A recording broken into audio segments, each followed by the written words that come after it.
Okay, step 3, trust in God. I am choosing to turn my will and my life over to the care of God, the eternal Father, and his Son, Jesus Christ.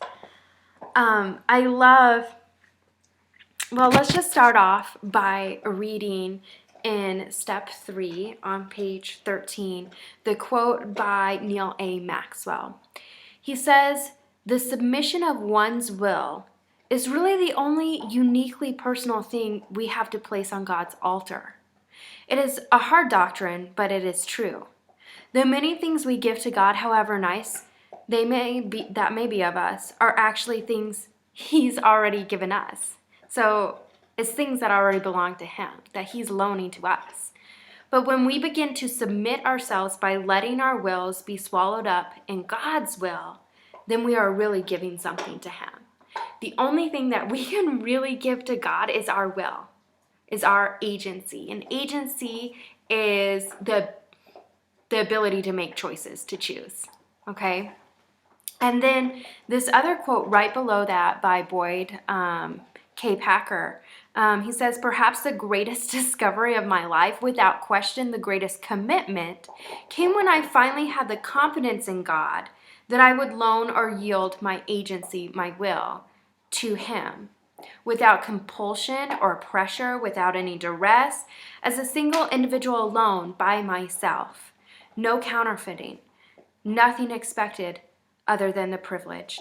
In a sense, speaking figuratively, to take one's agency, that precious gift, which the scriptures make plain is essential to life itself, and say, 'I will do as you direct,' is afterward to learn that in so doing, you possess it all the more." I think it's so beautiful.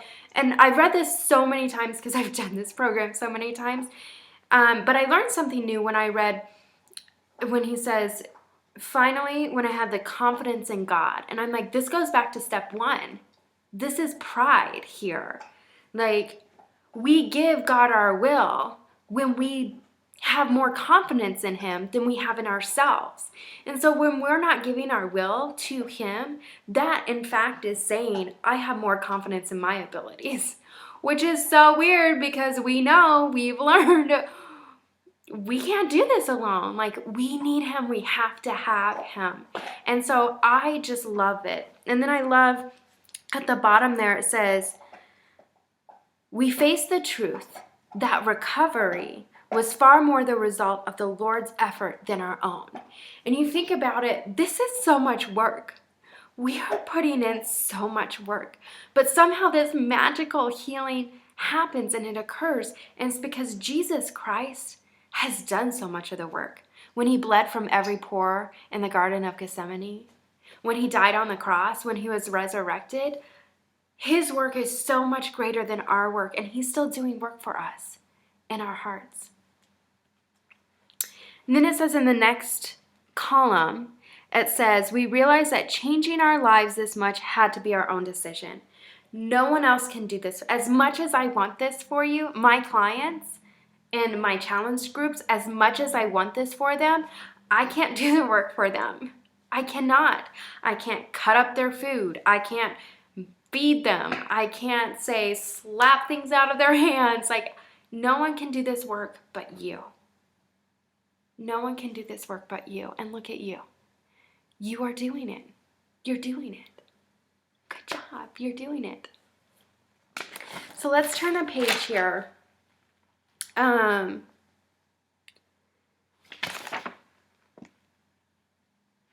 want to make sure I'm not skipping anything.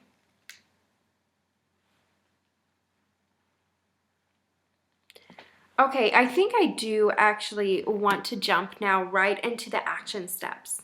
So the action steps, it says attend sacrament meeting, review and renew your baptismal covenants. So go to church. Whatever your church is, go to church. And whenever you do that, just go. Go to church, okay? And that really feeds into the next action step, which is decide to trust and obey God. Change what you can change and accept what you cannot change. And it talks about the serenity prayer here, and it gives the serenity prayer. And it says, gives some really like beautiful promises in these paragraphs. Like, if you do this, this is what will happen. And so that's, yeah. And so what I think about with this is deciding to trust and obey God. That's choosing faith. And I had this mantra for years. I just, when things were hard, or I had to make these decisions, or I didn't want to do certain things, I would repeat to myself, I am choosing faith. I am choosing faith. Because faith is not a feeling, okay? Faith is something, it's a substance. We can choose to have it and choose how much. But faith, true faith, is always followed by actions. Um, and so going to church is deciding to trust God. Showing up in this group is deciding to trust God. Doing the work, doing the journal assignments is deciding to trust God. Does that make sense? I love the video. I was so moved by Sharon's story in the video that we watched. And the first thing that struck me was her drug addiction, her addiction to crystal meth, began because of her fear of being fat. She said in the video, "I'd rather be dead than be fat." And that it was all about the chase for her. Once she was crystal meth, how can I get it? How can I get it? She lived to get more. And I feel like in a very, not comparing this to crystal meth, but in my life, I have experienced the chase. I need to do that diet or have this product or go to this gym, etc., etc. Oh, I need to wear this type of clothing to hide my body, or I need to eat this junk food so I can numb my feelings. It's all about the chase. It's all about the chase. And I love too how honest she was with us about when faith in God, she was pissed. She was angry that her recovery, when her therapist told her, I'm like, listen, all addiction recovery programs, no matter what it is, require you to have faith in a higher power. So, and I really appreciated that she shared how upset she was and the fact that she was angry with God because of things that happened earlier on in her life, which probably set her on this course in the first place. So I want to say, if like you felt angry or upset that you have to rely on a higher power, talk to me. Reach out to me and talk to me. There, the lighting's better. Reach out and talk to me. Let me help you through that. I'm your sponsor, but I'm also working on a Master's of Divinity, and it's basically I'm being trained how to help people, no matter what their spirituality looks like, to be more engaged instead of disengaging. And I love too how she talked about Lot's wife and how that was a changing point for her. But I have to say, the only reason she was able to have that strong spiritual experience with the story of Lot's wife was because she was first decided to trust and obey God. What was she doing? She was reading a spiritual magazine. She was going to church, she was reading the scriptures and reading the spiritual magazine. So she was putting her trust in God, and that's what allowed God then to come and teach her with the story of Lot's wife. I want to close with my favorite quote from C.S. Lewis. Christ says, "Give me all. I don't want so much of your time or so much of your money or so much of your work. I want you.